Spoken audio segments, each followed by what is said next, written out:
exemplos de comportamento. Quando você fala assim, eu quero ensinar a pessoa a ler, tá? Então, ler não é um comportamento prático, observável, que pode ser verificado por diversas pessoas, onde diversas pessoas estão entendendo que aquilo constitui o fato de ler.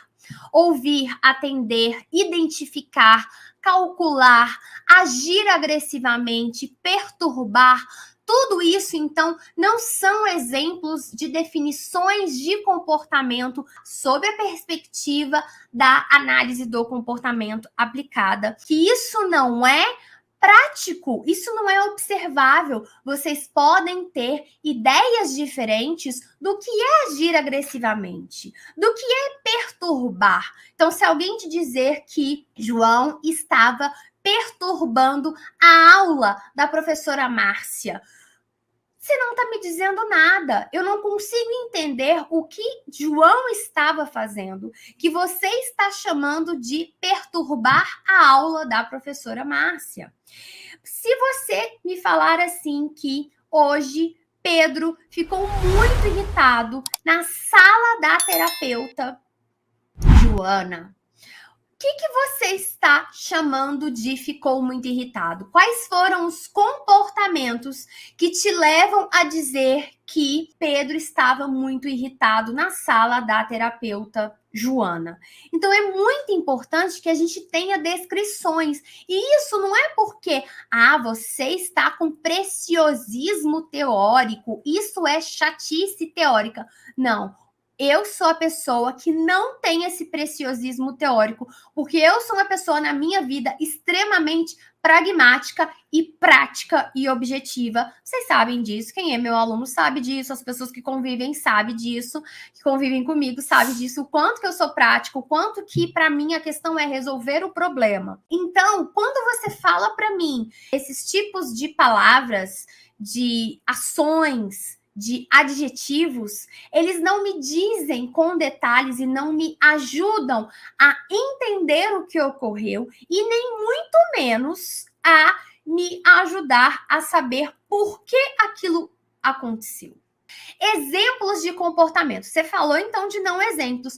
Como que eu poderia então dizer ler na forma de um exemplo de comportamento?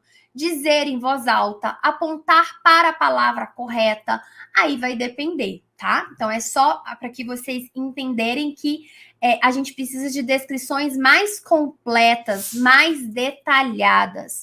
Ouvir, se dirigir ao falante, olhar para o falante, né, aquela pessoa que está falando, responder a uma pergunta de compreensão. Então, a gente precisa ser objetivo para não gerar diferentes interpretações sobre aquele determinado comportamento que a gente quer observar, que a gente quer intervir.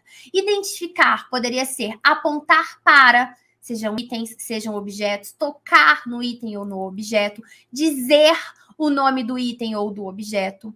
Calcular poderia ser escrever a resposta correta, colocar a equação na calculadora. Agir agressivamente seria chutar, arranhar, beliscar.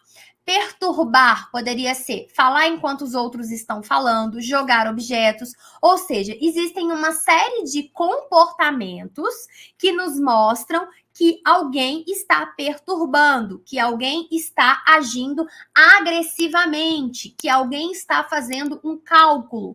Então, é preciso que, sempre que vocês vão pensar em elaborar objetivos de ensino, elaborar planos de intervenção, fazer descrição de comportamento de aluno, paciente, filho, seja lá quem for, marido, periquito, papagaio, vocês precisam fazer descrições comportamentais. E a descrição comportamental, ela precisa ser precisa, ela precisa ser detalhada, ela precisa ser observável, verificável. É algo que eu bato o olho e eu vejo aquilo que está acontecendo. Tá certo? Então, isso é bem importante que a gente possa entender esses pontos.